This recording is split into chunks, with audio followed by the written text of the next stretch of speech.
But me is a common sense man. That means when me explain things, me explain it in a very simple way. That means if I explain it to a baby, the baby will understand too, you know? So we rest now, like the Bible. The Bible says, God said him shall return as the King of Kings, the Lord of Lords, the conqueror line of a tribe of Judah. And him shall come in a new name. And this new name shall be dreadful among the heathen. Position make you rich? All children innocent. My home is always where I am. Run the tape. What is your music trying to tell us? It's the feel. What are you trying to express? So we better get up, stand up for your rights. What are you preaching about on that stage? Well, we're preaching about one love, one heart, one destiny, one aim, one destiny, you know. Is that what I preach about? My life is only important if me can help plenty people. If my life is just me, my own security, then me don't want it. My life is for people.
Doing foreign classics. The American influence music come past you down there, you know. And then everybody was kind of like, darling, I love you, and all these kind of songs was being sung. Cha-na-na, cha-na-na-na-na, cha-na-na, cha-na-na-na. You know that music? Right. Used to play that plenty.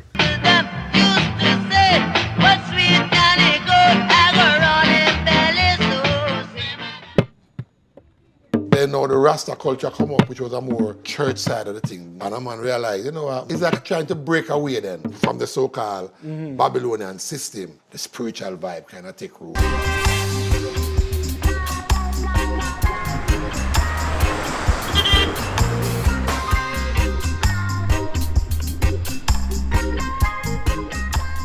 This is Rastafari, you know, the Honorable Robert Nesta Marley, you know.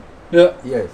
And it's a man that people should look up to, especially Jamaican people, you know, because he is the man that opened the way for Rastafari in Jamaica, you know. Yeah.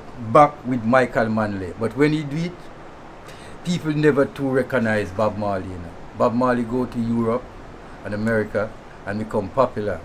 And then the Jamaican people start to realize the value of this man because people didn't recognize Rasta. Like Rasta is nothing, you know, in Jamaica, you know. So we have to give thanks for Bob Marley to make it that way and give thanks for Michael Manley, you know. Because Michael Manley and Bob Marley have the peace concert, you know, in Jamaica, you know. It's One Love Peace Concert, you know. And Michael Manley take Mr. Siaga over here and Mr. Manley over here and the Rasta man in the middle, man. It was so great, you know, and so powerful, you know, to see the Rasta man, you know, holding this two Babylon guy, you know, in the middle, you know, and tell him there, peace and love, one love, Rastafari, you know. Put away the gun and the violence, you know, and give thanks, you know. So, this man is a great man. So when you're a Rasta man, you should hail the king, you know. When I say the king, I don't mean Haile Selassie, you know, I mean Rastafari, Bob Marley, he's a king for me, you know. Yeah, man. So I look forward to this man, you know, because this man is the way to victory. And he will continue from this generation to the next generation to the next generation upon generation to come. Have to come and hear about this man, this Rasta man, Bob Marley, you know, who take on the world, you know. Yeah. And the world come to Jamaica because of this man. He's not the Prime Minister of Jamaica, you know. He's not the Governor General of Jamaica make people come to Jamaica, you know. He's this Rastafari man, Bob Marley. He make all the people come to Jamaica. He's not these guy who sit in Jamaica Babylon house and every day controlling the people here in mental slavery. It's not them bring the people to Jamaica. It's this man. Because this man say, emancipate yourself from mental slavery. None but ourselves can free our mind. So that's why me love this man, because I'm a freelancer.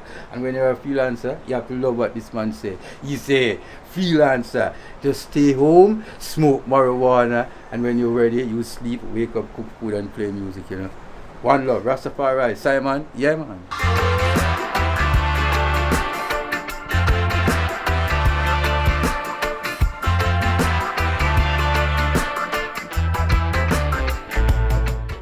Just keep the people away from God. Believe that man can destroy the earth. Man can only destroy himself. So we're not afraid for nuclear. Them things there is only to keep the people fear. They fear that men have such great power that them can, you know, that can't work. Them only threaten innocent people life. That cannot work. Get up, stand up. See Bob as a prophet because his lyrical content of his songs are very, very strong. But even at a very age before he came into music, there were signs of him being a prophet. Can you tell us a bit more about that? Well, you know, because people used to come and tell me that, you know, he read their hand and things like that.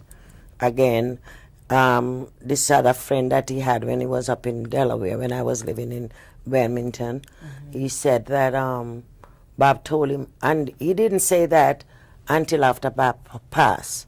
He said he remember he and Ibis was over, the guy named Dion, and he said he remember he was over the park and Bob said to them that, you know, when I'm 36, I'm going to die. And then he said, Bob, how could you say a thing like that? Man, you have life going for you. You have, you know, doing your music and money coming in. And how could you say something like that? Him say, you remember when Jesus was on earth, you know, he lived for 36 years. And they just take it, you know, like it was like a joke. Yeah. But then when it happened that he passed at 36, then they, you know, they go back and think again, imagine the man, just like the man told you is what happened.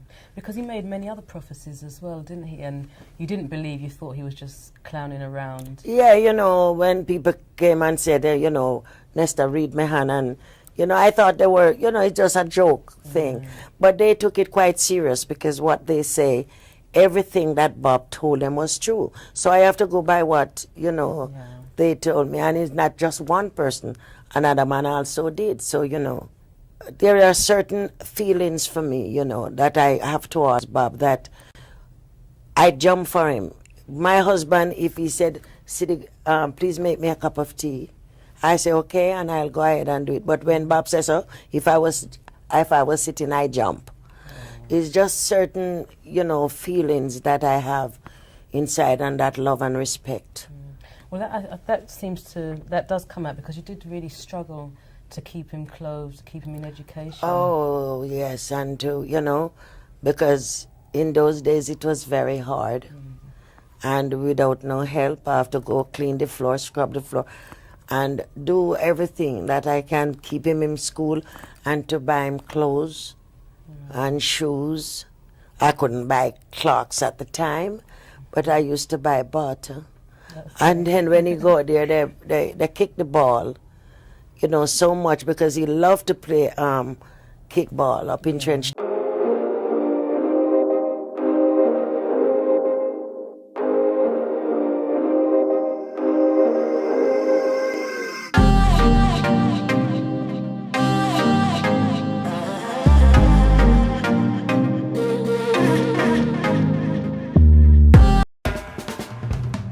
Sound checks would take hours and hours because he was playing football. We used to do the same thing, where we used to carry a ball at backstage and we used to warm up with it, just playing keep-ups. It was a practice that we used to do because of things that he said. If he had the chance, he would have been a football player instead of a musician. He loved it so much. Football is a whole skill to itself, a whole universe to itself.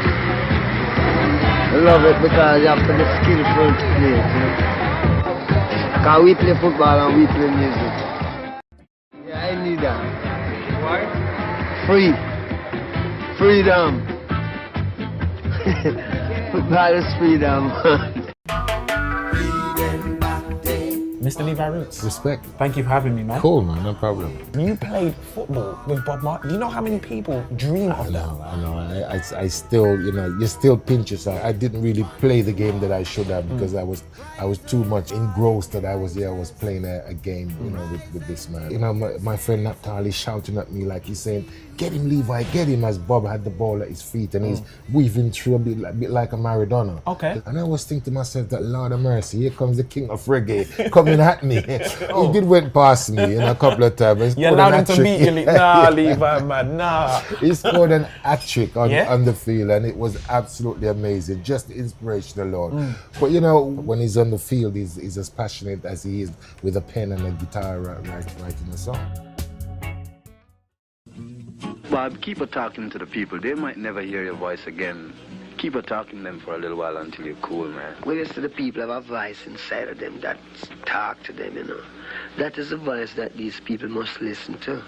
Because in everything you're going to do, there's a wrong way and a right way. And if you listen good, you will know the right way. True. Because there is a voice inside talking to everyone. Seeing? True. Seeing.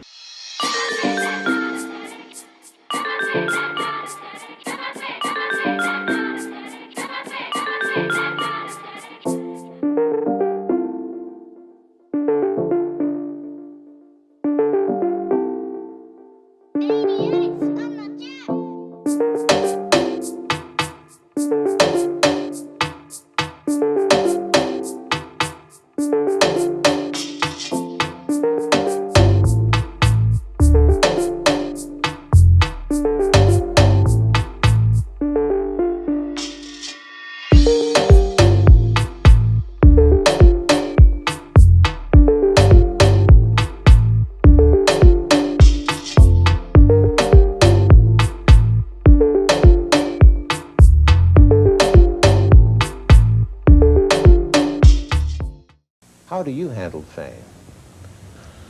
I handle fame by not being famous. Come on, you're a famous man. No, not to me. No?